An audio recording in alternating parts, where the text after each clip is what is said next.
Hey guys! Welcome back to our channel. It's me again, John Paul.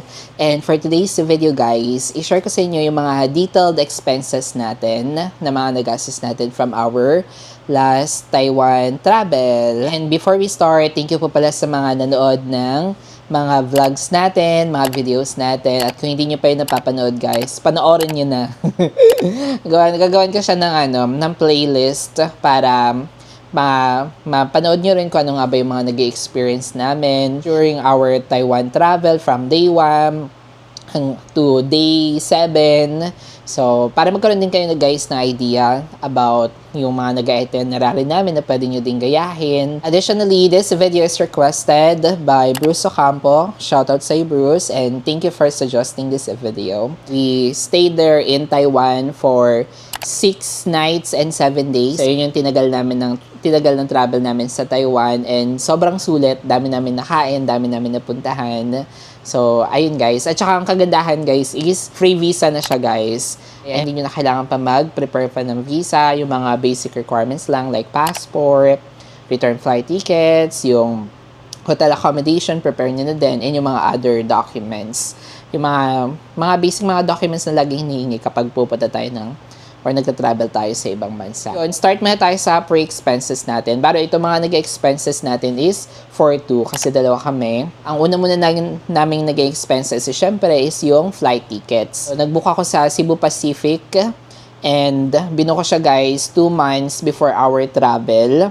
So, yung travel namin is nung December and then binuko siya nung September. Hindi ko sure kung mahal ba pero ayun, yung nagastos namin for flight ticket, ito na yung pinaka-go basic, yung pinaka-murang Kasi di ba may option dun sa si Cebu Pacific kung gusto mo, anong klaseng type ng booking gusto mo. So, pinili ko is yung go basic. So, ang total na nagastos ko for flight tickets for 2 is 15,122 pesos and 54 centavos. And then, after no, nag-book naman kami sa Agoda. Binubook ko talaga sa Agoda is may kasama ng breakfast.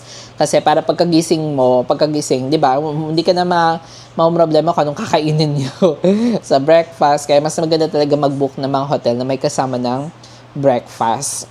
So, for dito naman sa hotel, medyo may kamahalan siya, which we paid total of 17,025 pesos and 21 centavos. Yun yung naging total spending namin. Nagbook pala kami sa The Moon Hotel. Maganda yung hotel kasi mga 15 or 10 to 15 minutes walk lang yung layo niya sa MRT sa Xinjiang, Nanjing. Next naman na free expenses is yung pocket wifi. So, nagbubook na rin ako ng advance for pocket wifi. Sa Klook lang ako nagbubook guys. Dahil nga 7 days kami doon. So, I spent total of 1,316 pesos. Good for 7 days na yon. Divide nyo na lang per day. Yun yung price niya per day. Pero dahil 7 days kami, total of 1,316 pesos. Yung last nga is yung travel tax. So, ito yung travel tax. Dalawa kami.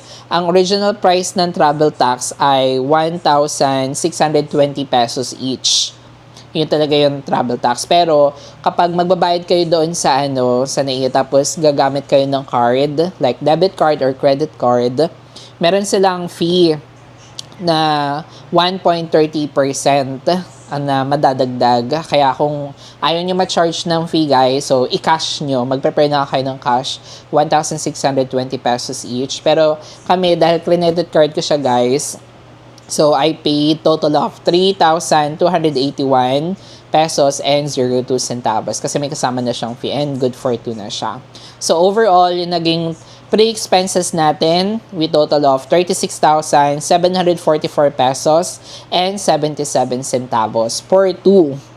Pero kung i-divide ko siya sa dalawa, kasi nga dalawa na yon, each that will be only 18,372 pesos and 39 centavos. So, mga 18K, prepare nyo guys. Mga 18K, meron na kayong flight tickets, meron na kayong hotel accommodation, pocket wifi, at saka yung sa travel tax. And that's good for 7 days and 6 nights. And now, start naman tayo sa naging expenses natin pagdating natin ng Taiwan. So, yung first day natin sa Taiwan is, syempre, nag-withdraw muna tayo. Nag-withdraw tayo doon. Ang gamit ko is yung GCash Visa card. So, ang winidraw namin, guys, para magkaroon kami ng cash is 7,000 Taiwan dollar. And then, yung na-charge sa GCash ko is 13,093 pesos and 2 centavos. So, i-convert ko siya, guys, for every $1, equivalent niya is 1 peso and 87 centavos. So, mas mura siya, guys. Kaya, mas sulit talaga na meron kayong GCash Visa card kasi mas mababa yung palitan niya compare from the other bank. Yung una namin naging expenses is trinay ko din yung GCash doon sa vending machine kasi nauhaw kami. So, bumili kami ng bottled water doon sa vending machine. Gamit din yung GCash card.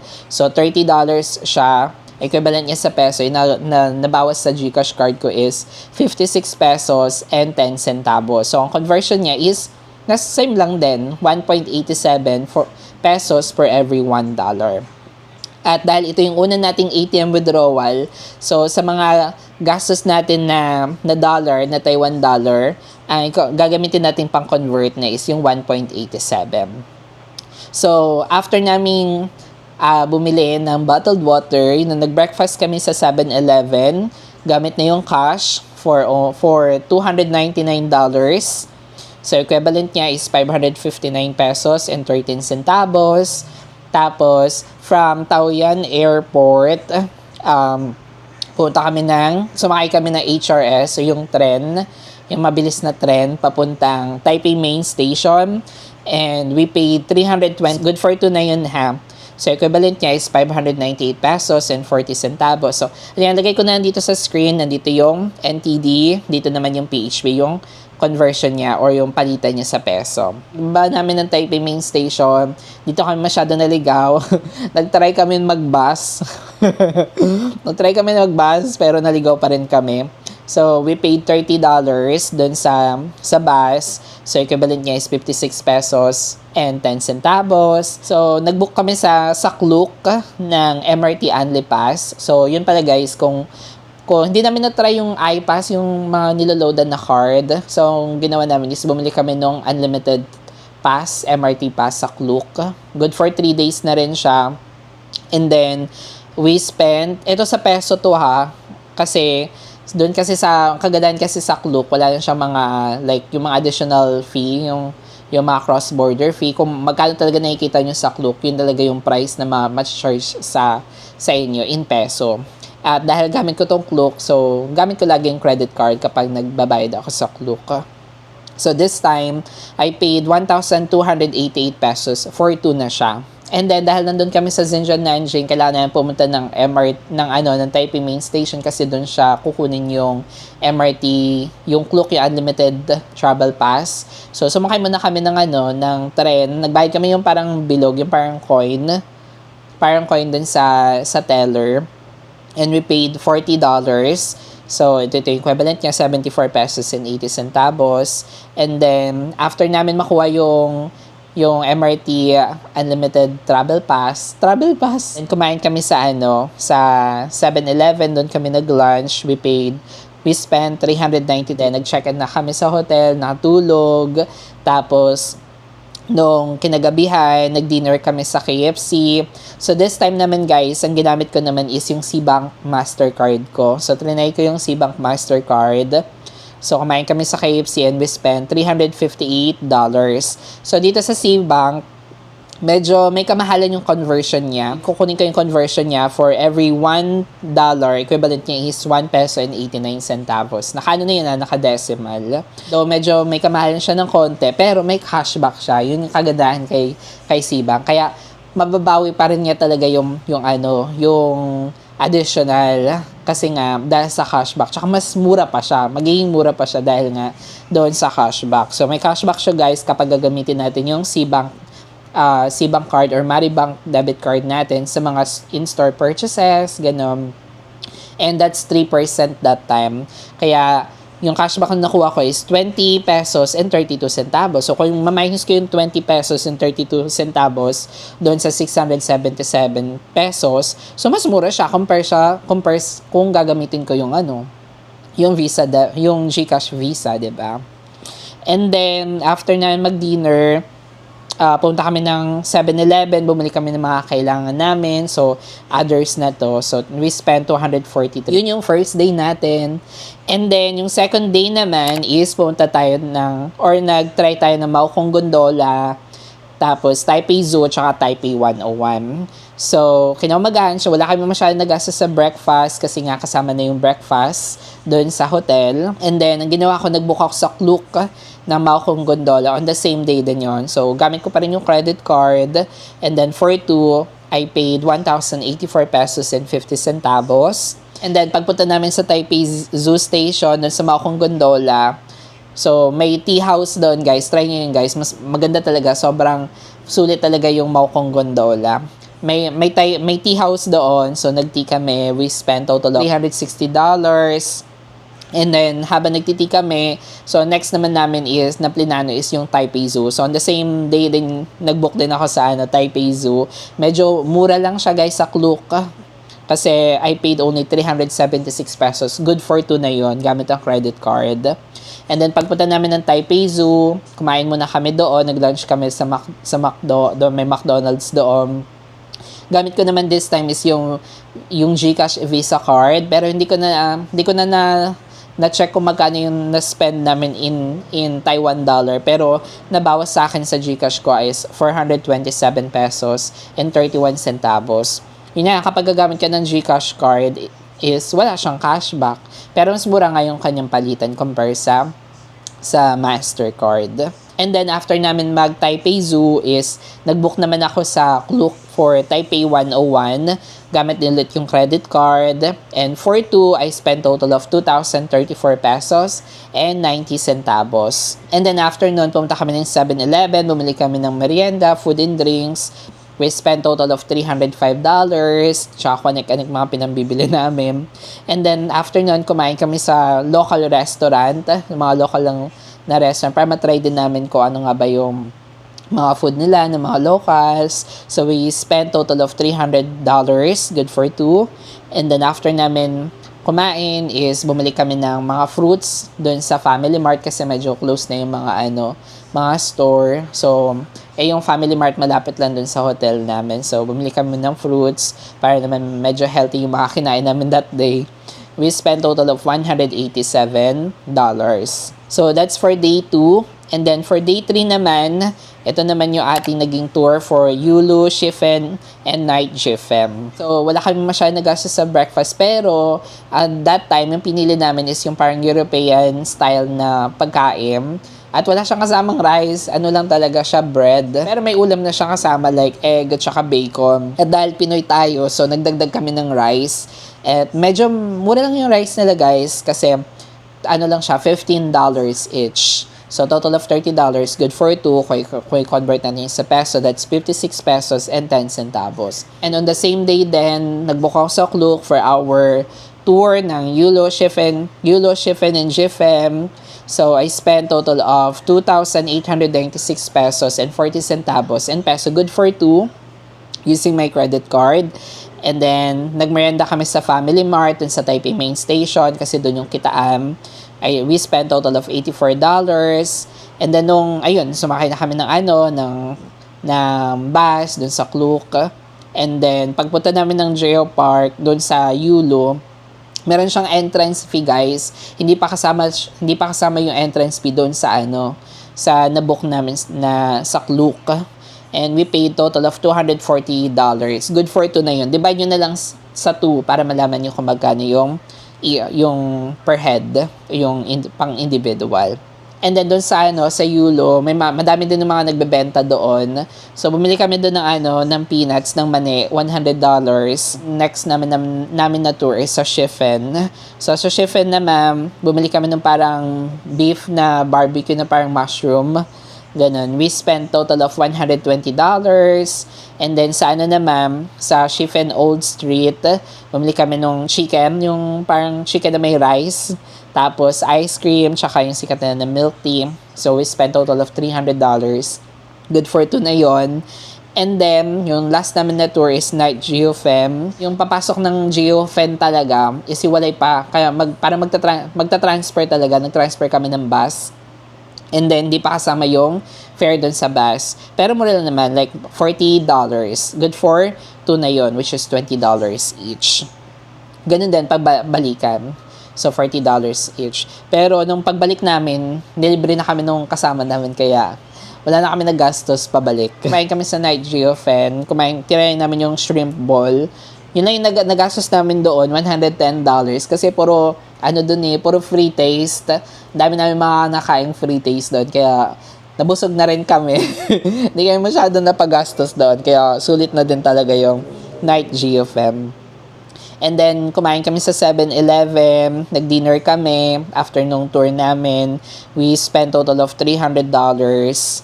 Tapos, during that time din guys, nasira yung yung shoes. Tapos, bumili kami ng mga kailangan namin. Bumili ako ng sleeper. We spent total of $239. So, yung mga naging spending natin for day 3. And then, for day 4 naman, dahil na-expired na yung MRT Unlimited Pass, kasi good for 3 days lang siya. So, nag-book ulit ako sa Klook ng MRT Unli Pass, good for 3 days.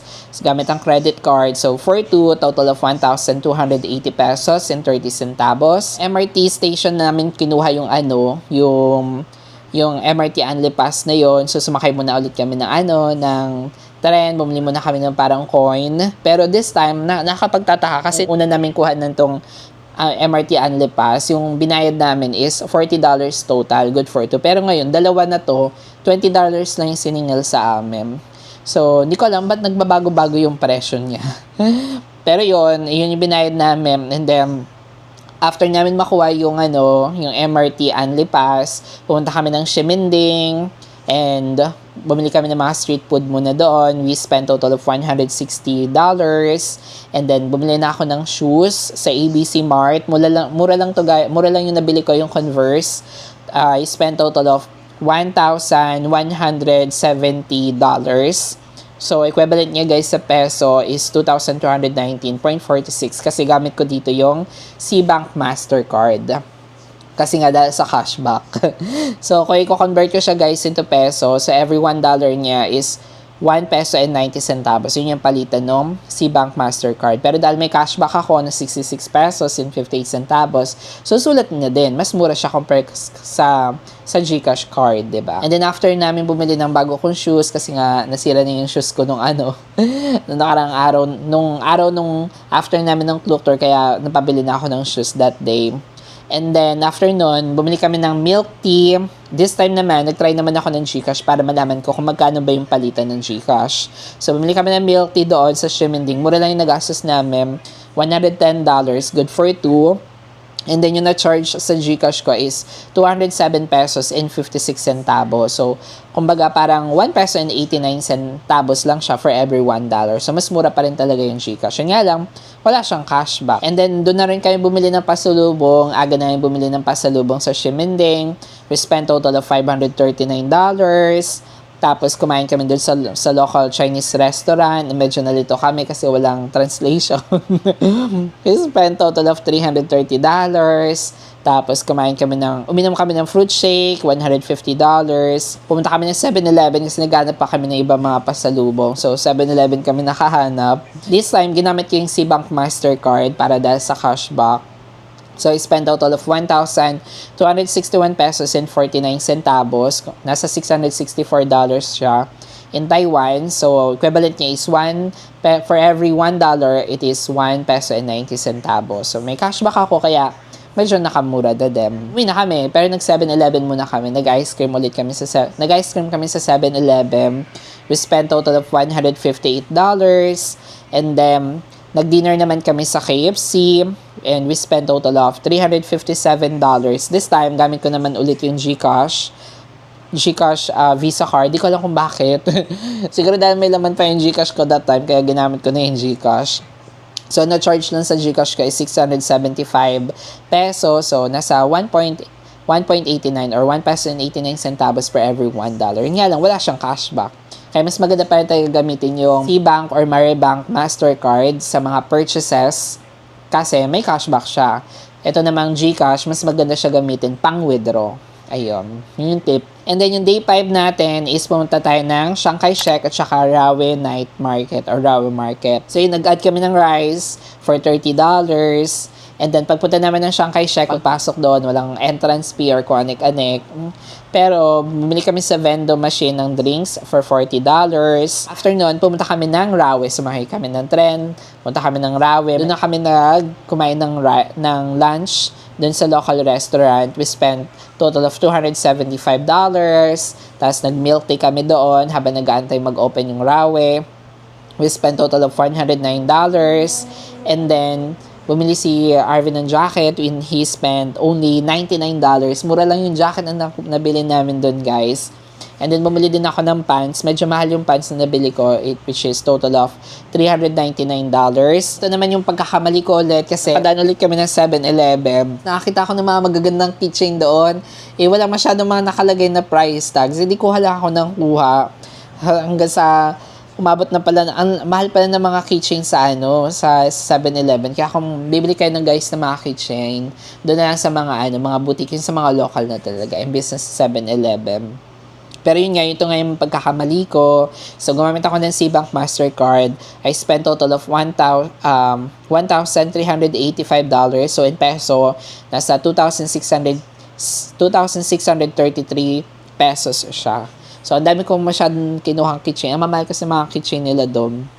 So, dahil Cbank Mastercard gamit ko doon, so, equivalent niya is for every $1 is 1 peso and 90 centavos. Pero may cashback naman siya. Withdraw ulit kami ng cash doon din. Pero ito, another pagkakamali na naman. Kasi nga, nag-withdraw kami gamit yung Visa GCash card ko. Pero, yung napindot namin, in-accept lang namin yung yung DCC, yung direct conversion. Dapat pala pag ganun, kapag may nagpa-pop up dun sa ATM, kung ida-direct conversion niya ba, ipipindutin yung no para yung bank na yung magko-convert. Pero ito, hindi naman masyado naiintindihan.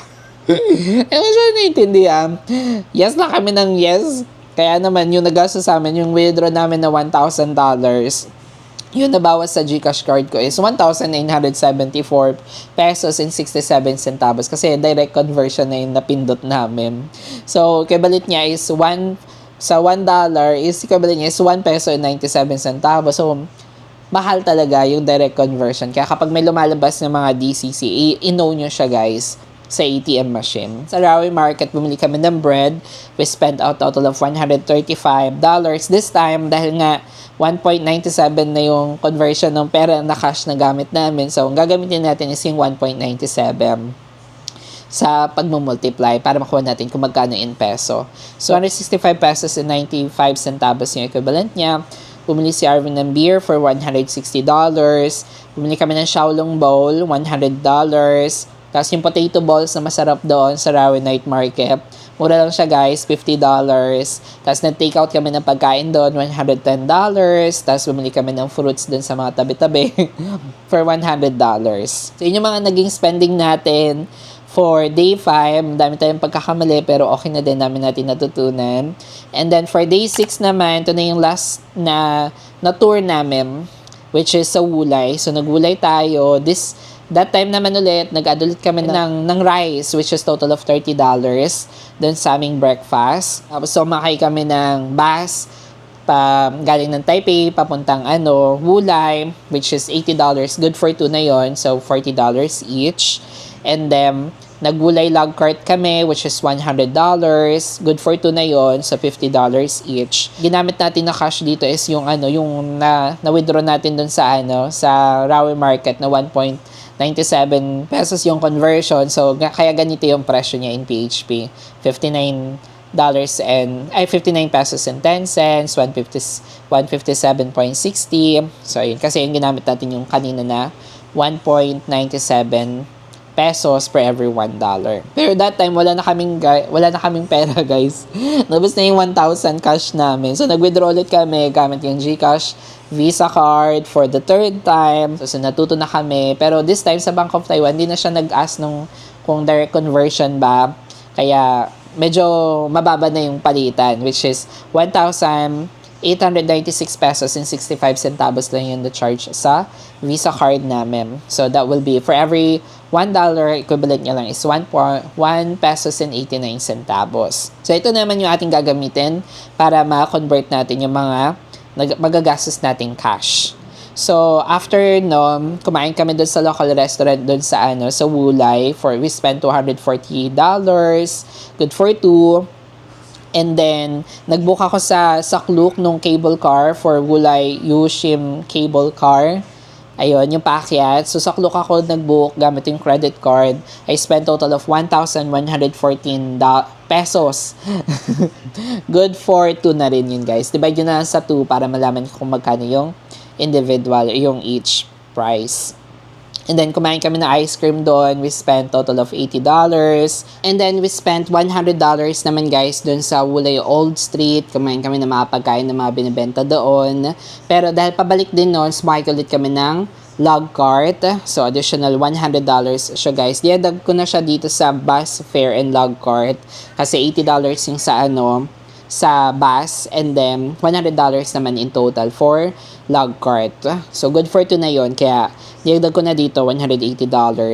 Tapos, that time, guys, naisipan namin na pumunta kami ng Ximending para kumain kasi last night na namin noon sa Taiwan. So, kumain kami doon ng masarap, yung sikat na chicken doon sa Ximending. We spent a total of $120. Tapos, nag-Xiaolong bowl kami doon, tsaka yung Xingfutang na milk tea na sikap. We spent total of $300. Tapos, nag-pancake kami. We spent $60. Water, $28. Sausage, $80. So, halos naubos yung cash namin that day, guys. Yung $1,000 na winidraw namin. And then, nung pauwi naman, day 7, so medyo maaga kami nito nagising, di na kami nag-breakfast sa hotel. Pero dahil 6 a.m. pa yung open nung train, so nag-breakfast na lang muna kami sa 7-Eleven, mga 5:30 na yun, 5 a.m. We spent total of $317. Pero dahil wala na kaming cash, guys, para nasa $20 o $40 na lang ata natitira namin cash. So, gumamit na ako ng Maribank Mastercard. Na-charge ako ng 601 pesos and 75 centavos. So, yung conversion niya is for every $1 is 1 peso and 90 centavos. Pero may cashback naman ako kasi gamit yung Cbank Mastercard. And dahil wala na kaming cash, tapos wala kayong pambili nung nung pamasahe namin sa HRS from Taipei papunta sa Taoyuan Airport, which is nasa $320 siya, guys. Pero wala na kaming cash. Pa-withdraw na lang kami gamit yung GCash card ko. So, nag-withdraw kami ng $300. And yung total na na-charge sa GCash ko is 569 pesos. So, yung palitan niya is for every $1 is 1.89. So, yun yung ginamit namin kasi may natitira pa kaming barya na dollar. So, diagdag din namin yun sa pamasahe namin HRS to airport, which is we spent total of $320, good for 2. So, i-summarize natin, guys, kung ano nga ba yung mga nag-expenses natin. So, for 7 days expenses, ito na yon. So, inano ko na siya, parang kinategory ko na kung ano nga ba yung magkano mga nag-expense natin sa food, sa tour, sa Klook, sa fare, others, tsaka sa shopping. So, ito na yung total, good for 2. So, sa food, yung total na nagastos natin for 2 is 14,166 pesos and 92 centavos. So, each siya nasa 7,083 pesos and 46 centavos. And then sa Klook naman, sa tour, sa Klook, sa fare, mga pamasahe natin, we spent total of 12,664 pesos, good for 2. So each niya is 6,322 pesos. And ito naman yung mga others, yung mga pinambibili natin, tapos mga pasalubong, yung mga shopping.